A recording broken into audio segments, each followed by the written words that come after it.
Assalamualaikum warahmatullahi wabarakatuh.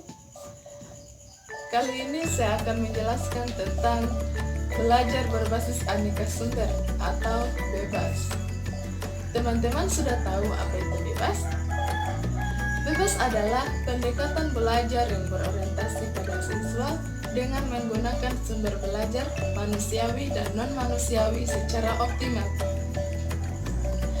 Belajar berbasis aneka sumber terkait dengan beberapa pengertian dan sistem pembelajaran, diantaranya open learning adalah prinsip belajar terbuka untuk semua orang. Dengan kata lain, tidak ada berkualifikasi seperti batas usia, status sosial, ekonomi, dan lain-lain.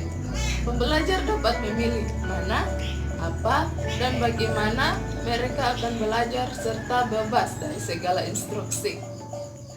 Distance learning atau pendidikan jarak jauh adalah sistem atau proses yang langsung menghubungkan pembelajar dengan sumber-sumber yang jauh.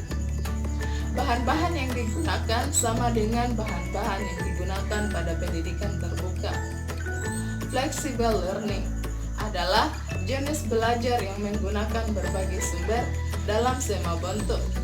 Belajar fleksibel dapat memakai untuk segala pola yang menggunakan sumber belajar.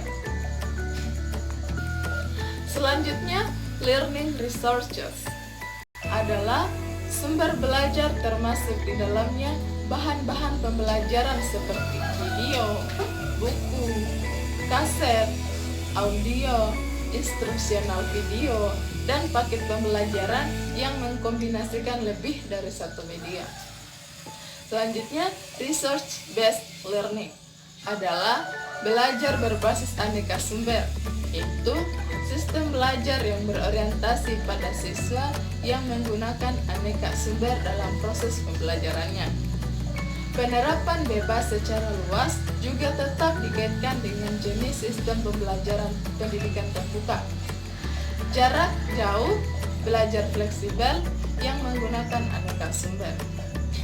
Lalu mengapa belajar berbasis aneka sumber sangat diperlukan dan mutlak diterapkan dalam pendidikan maupun pembelajaran masa kini? Hal ini dikarenakan adanya perubahan paradigma pendidikan, yaitu dari penguasaan isi materi bergeser pada pendidikan yang berfokus pada pengalaman belajar, pengetahuan, keterampilan, dan nilai-nilai. Manfaat dari belajar berbasis aneka sumber antara lain memupuk bakat yang terpendam, pengembangan keinginan untuk mengembangkan diri setelah tamat pendidikan formal adalah bentuk pendidikan sepanjang hayat. Mengusahakan sumber-sumber belajar yang memungkinkan pembelajaran berlangsung sepanjang tahun dan dapat menyeimbangkan antara keterampilan dan pengetahuan. Seseorang dapat belajar sesuai dengan kondisinya tanpa merasa cemas dan merasakan suasana persaingan. Lalu bagaimana cara kita menerapkan belajar berbasis aneka sumber dalam pembelajaran?